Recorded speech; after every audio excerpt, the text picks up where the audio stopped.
here.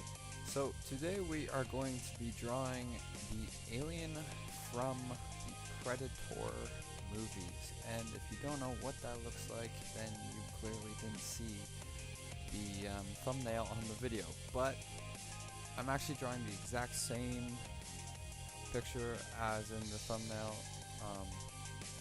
So that's good if you saw the thumbnail and wanted me to draw that one.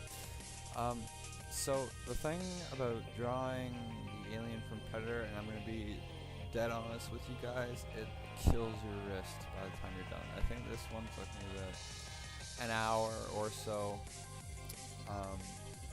and the shading, the dark shades, absolutely kills the wrist.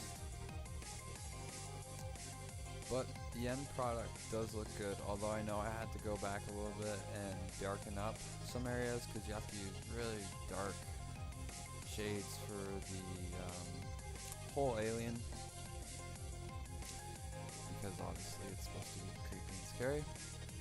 That's kind of just a given.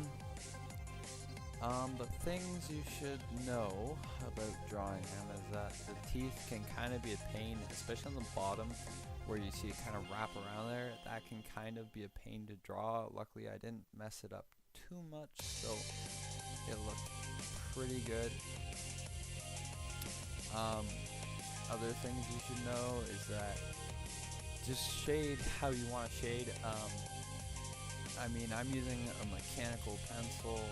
It doesn't get any more easy than that, so it doesn't really matter what kind of pencil you use and that kind of thing.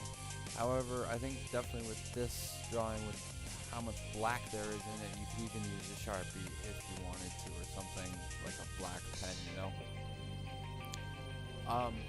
But I don't think I really say this enough. Shade how you like to shade. I obviously shade this way, as you can see. It doesn't get really much more complicated than that for me.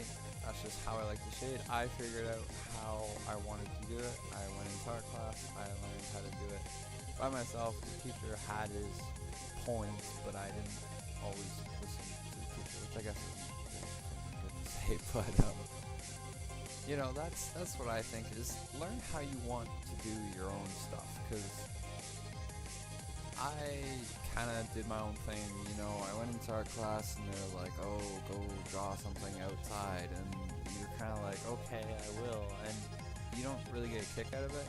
I went into art class just because I like drawing mainly superheroes.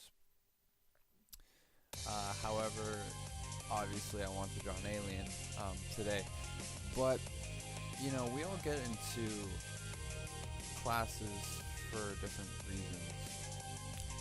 But I guess I should probably talk more about the drawing at hand. So the cool thing about the alien itself is that when you're drawing it, you don't even have to put eyes or anything. The only minor details you actually have to put in are the teeth, which isn't too much of a pain if you take into consideration the whole shading. And this is a technique I like to use where I kind of rub in the graphite to make it blur a little bit, so you can not notice the color change as much. So like if light gray goes into a dark gray, it's not a sudden change, it's kind of like a very nice switch, just because you blended the colors in by blurring it, or smudging, call it whatever you want, but essentially you just use your finger and smudge. Because especially up here, obviously my way that I shake, it's kind of lazy. You can see all the lines and stuff, but by the end of it, I kind of smudge it all together so you can't notice the lines and the white spaces, because obviously you want your shading to look good. And then with a piece like this, it's kind of hard when you're so tired by the end of it. So coming up to the end of the video, if you like the video, give it a thumbs up. Feel free to subscribe. Suggest something in the comments if you want me to draw it. And that's all I gotta say about that, guys. Catch you guys in the next video. Manifest out.